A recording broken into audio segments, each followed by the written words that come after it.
Assalamualaikum warahmatullahi wabarakatuh. Nah, pada pertemuan kali ini kita akan membahas tentang inspirasi Al-Quran melestarikan alam dan menjaga kehidupan. Nah, jadi yang pertama kita akan membahas tentang hukum bacaan lam jalalah. Pengertian lam jalalah adalah huruf lam pada lafaz Allah. Nah, cara membacanya itu ada dua, yaitu bisa tebal dan bisa tipis.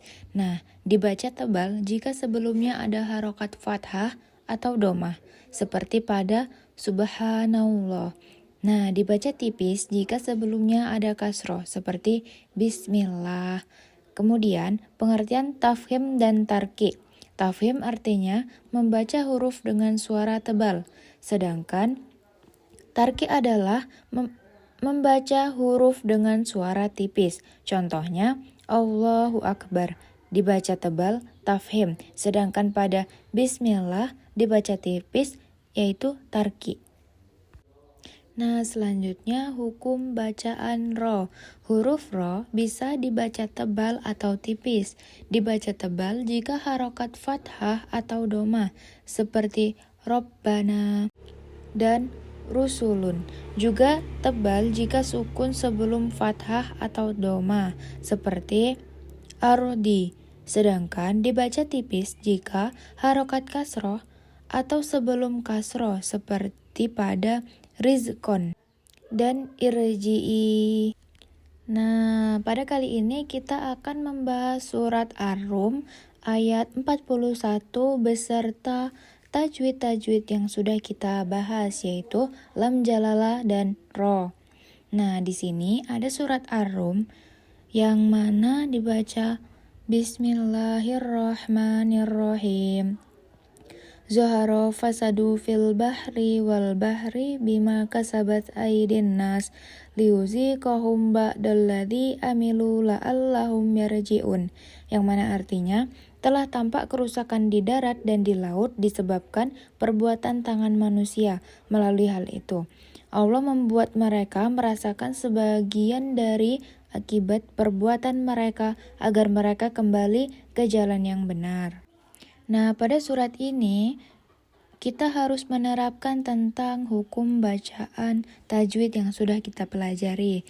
Nah, di sini ada kata zoharo yang mana menandakan bahwa ro berharokat fathah itu adalah hukum bacaan ro tafhim, yaitu ro yang dibaca tebal.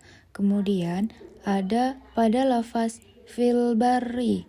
Nah, pada lafaz itu menandakan ro berharokat kasro. Nah, itu adalah ro tarki yang mana dibaca tipis.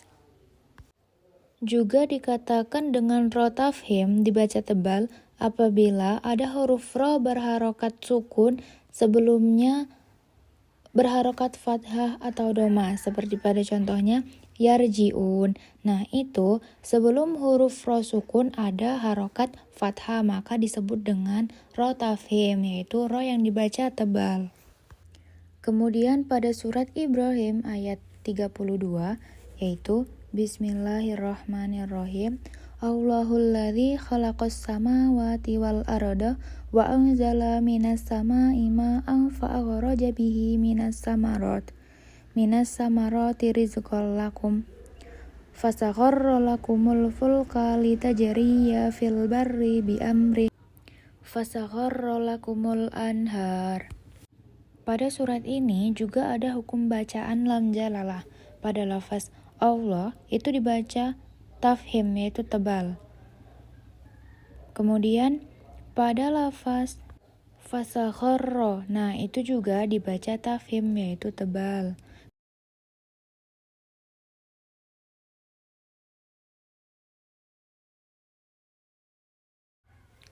Kemudian pada surat Zuhruf ayat 13, Bismillahirrahmanirrahim.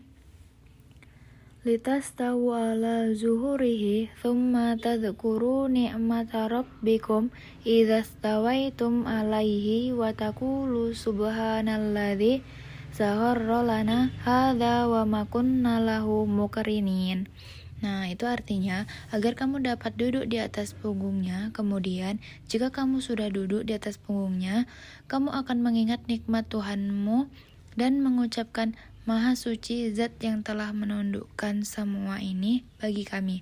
Padahal kami sebelumnya tidak mampu menguasainya. Nah, jadi pada surat Zuhruf ayat 13 ini juga terdapat hukum bacaan lam tafhim dan ro tafhim ataupun ro tarki. Nah, contohnya itu pada lafaz zuhuri itu adalah ro tarki. Kemudian tazkuru itu adalah ro tafhim. Kemudian pada Rabbikum itu juga tafhim. Nah, jadi pada ketiga surat yang sudah kita bahas itu ada hukum bacaan lam jalalah ataupun juga hukum rotafhim atau tarki. Nah, jadi mulai sekarang jika membaca Al-Quran maka sudah harus bisa mengamalkan tentang hukum bacaan lam jalalah dan rotafhim atau rotarki. Sekian pembelajaran kita pada hari ini. Terima kasih atas waktunya. Wassalamualaikum warahmatullahi wabarakatuh.